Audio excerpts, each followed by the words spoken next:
after Nostromo, there was Saguarosa, the Carrion World. Home. Our second home, at least. We had a fortress here, long ago. A castle of black stone and twisting spires. The Primarch dreamed of it one night, and set hundreds of thousands of slaves to making it. It took almost 20 years. The inner sanctum was called the Screaming Gallery. A metaphor of a kind. A god's torment expressed in blood and pain. The Primarch wanted to reshape the external world to match the sin within his mind. The walls were flesh, humans molded and grafted into the architecture, formed as much from sorcery as from ingenuity. The floors were carpeted in living faces, preserved by feeder servitors. The screaming, Octavia. You have never heard such a sound. They never stopped screaming. The people in the walls, crying and reaching out.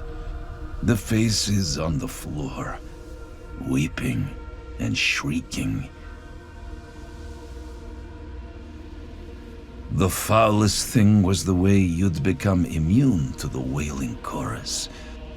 Those of us who attended the Primarch in his last decades of madness spent much of our time in the Screaming Gallery. The sound of all that pain became tolerable. Soon after, you found yourself enjoying it. It was easier to think when surrounded by sin.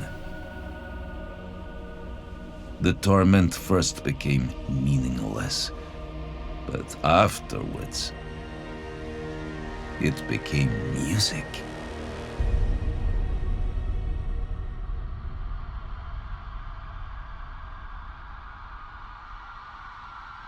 That was what he wanted, of course. He wanted us to understand the Legion's lesson as he believed it to be. The Primarch knew that law and order, the twin foundations of civilization, are only maintained through fear of punishment. Man is not a peaceful animal. It is a creature of war and strife. To force the beasts into civilization, one must remind them that excruciation awaits those who harm the herd. For a time, we believed the Emperor wanted this of us. He wanted us to be the angels of death.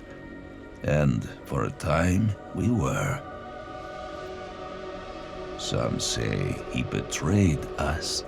Once our use was complete, he turned against us. Others claim that we'd merely taken our self-appointed role too far and had to be put down, like animals ourselves, for slipping our leashes. None of that is important. What matters is how it began and how it ended.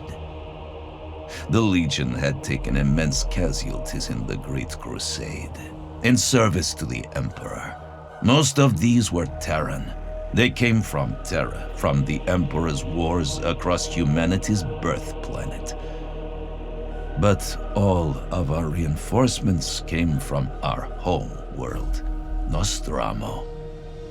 Decades had passed since the Primarch last walked upon the world's surface, and his lessons of law had long since died. The population slid back into lawless anarchy, with no fear of punishment from a distant Imperium. Do you understand how we were poisoning ourselves? We were repopulating the Legion with rapists and murderers, with children who were the blackest sinners before they'd even tasted adulthood. The Primarch's lessons meant nothing to them, meant nothing to most of the 8th Legion at the end. They were slayers, raised to become demigods, with the galaxy as their prize to plunder. In wrathful desperation, the Primarch burned our home world. He destroyed it, breaking it apart from orbit with the firepower of the entire Legion fleet. It took hours, Octavia. All the while, we remained aboard our ships, listening to vox calls from the surface, sending their screams and pleas up to us in the heavens. We never answered. Not even once. We stayed in space and watched our own cities burn. At the very end, we watched the planet heaving, breaking apart beneath the fleet's rage. Only then did we turn away. Nostromo disintegrated into the void. I have never seen anything like it again. I know, in my heart, I never will.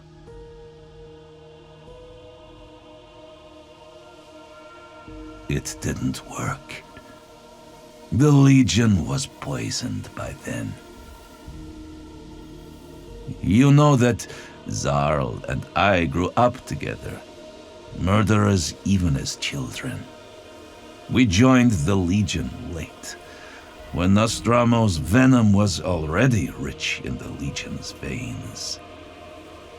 And believe me when I say that where he and I grew up, among the street wars and the cheapness of human life, it was one of the more civilized regions of Nostromo's inner cities. Much of the planet was in the throes of devolution, lost to urban wastelands and scavenger armies. As the strongest candidates, they were usually the ones chosen for implantation and ascension to the 8th. They were the ones to become legionaries. By then, it was too late. Primarch Curze was in the throes of degeneration himself. He hated himself, he hated his life, and he hated his Legion. All he craved was one last chance to be right, to show that he'd not wasted his entire existence. The rebellion against the Emperor, that war of myth that you call the Horus Heresy, was over. We'd turned against the Imperium that sought to punish us, and we'd lost. So we ran. We ran to Saguarosa, a world outside the Imperium's borders, away from Terra's beacon of light that he claimed still stung his eyes. We ran here, and here is where it ended. By the end, the Primarch was riddled through by madness. He cared nothing for the long war, wanting nothing beyond bleeding the Imperium and vindicating his life's path. He knew he was going to die, Octavia. He wanted to be right when he died. But humanity has to know fear. Nothing else ensures compliance. By the very end, when the Screaming Gallery was the Legion's war room and council chamber alike, the Primarch's degeneration had devoured him from within. He was rendered hollow by it.